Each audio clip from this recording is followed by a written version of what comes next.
Hello, how are you doing? A few weeks ago, I uploaded a video about the Ableton Move. It has been the most watched video on my channel by far. I am not really surprised because the Ableton Move is a device quite polarizing. People who have it usually love it. People who have not tried it usually hate it. On Reddit, Facebook and the forums in general are full of hate to Ableton Move and post about how they love Ableton Move, its shortcomings are generally highlighted, people complain a lot about the price, and it's said very often, as for the K of 2 for example, that Ableton Move is nothing more than a toy. That 4 tracks are useless, that you can't use it with a device like this. Personally, criticism of this device or to any other equipment, I don't really care about.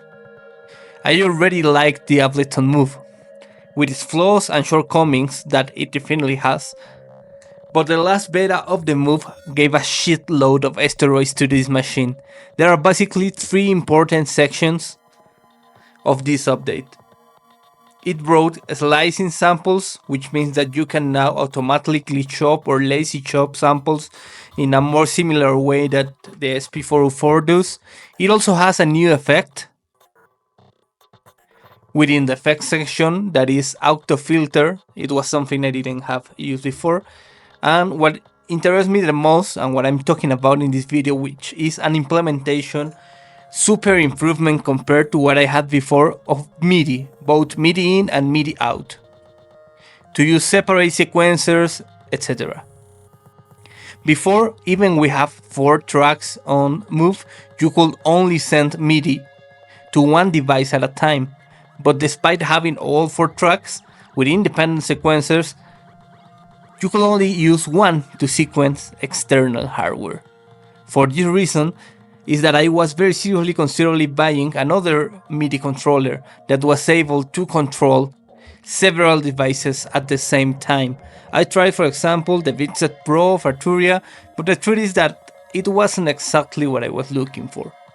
Then, when I was looking around on Reddit, above where I usually read about scenes and all that stuff, when I was looking for an alternative, and I was thinking about some equipment like the Hapax, the Torso, or even a Digitact, that I would have to sell some equipment to purchase them because these independent sequencers are generally more expensive.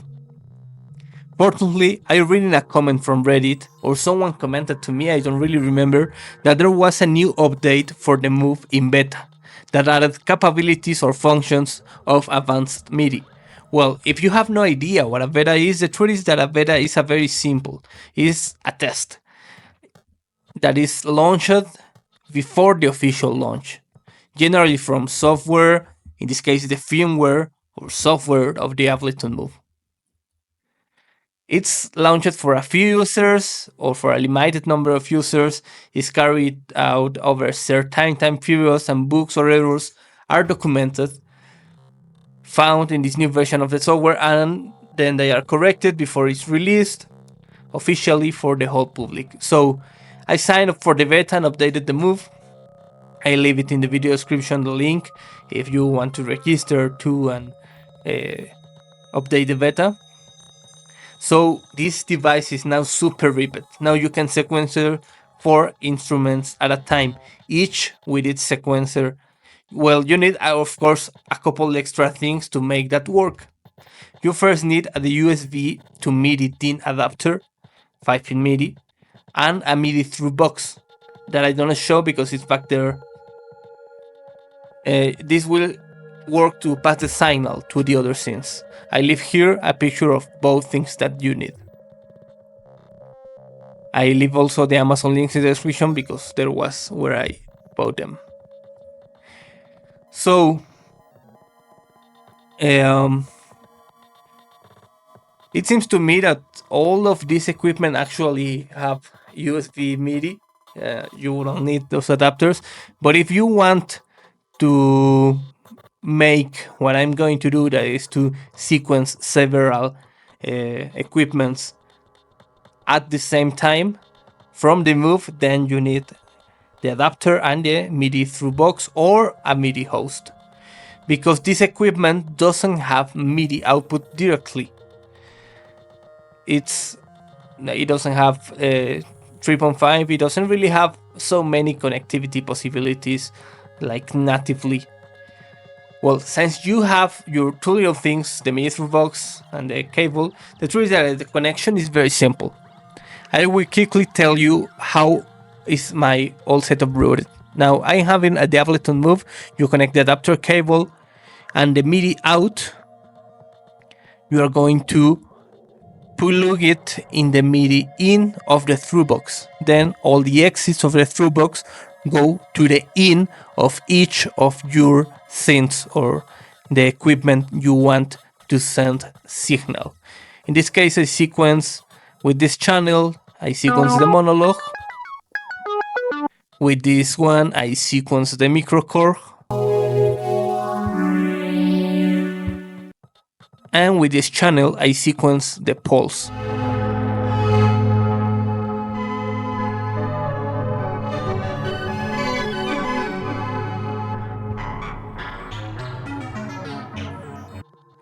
And generally, the 4th track, I keep it to send batteries and percussion from Move that I basically use with the no repeat on the Move.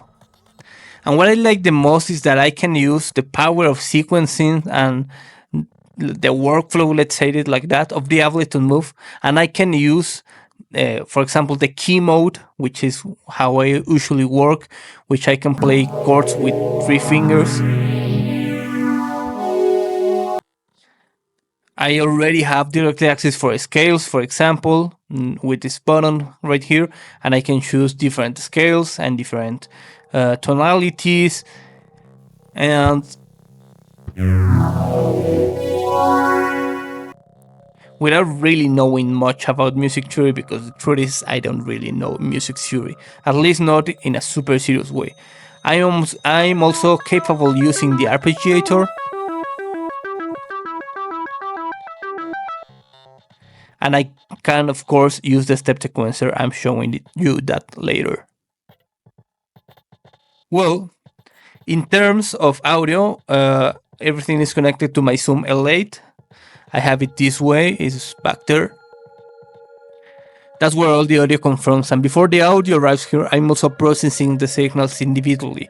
Monologue goes through this pedal here, which is a delay slash modulation from a Mexican brand called Neutrino Labs. It's called Econamer. It's a great pedal. Microchord passes through Texture Lab, making granular textures and stuff, and the pulse passes through the multi-stomp, and percussion from the Move pass through the Chaos pad to make these glitchy sounds. It's a nice XGFX processor that you surely know or haven't seen somewhere before. In addition, the mixer has delay, chorus, reverb, etc. that allow us to use return effects to add a little reverb, delay, chorus, etc.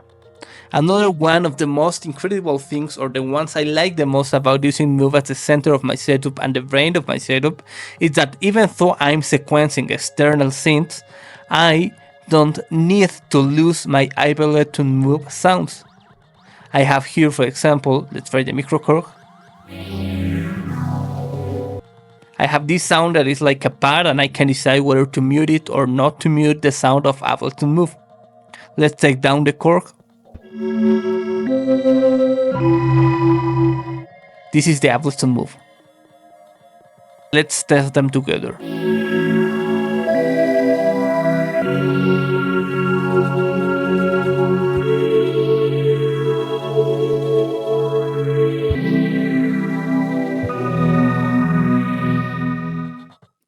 Then I start making layers of sound that allow me to create sounds that are richer, more complex, and with more dimensions and possibilities.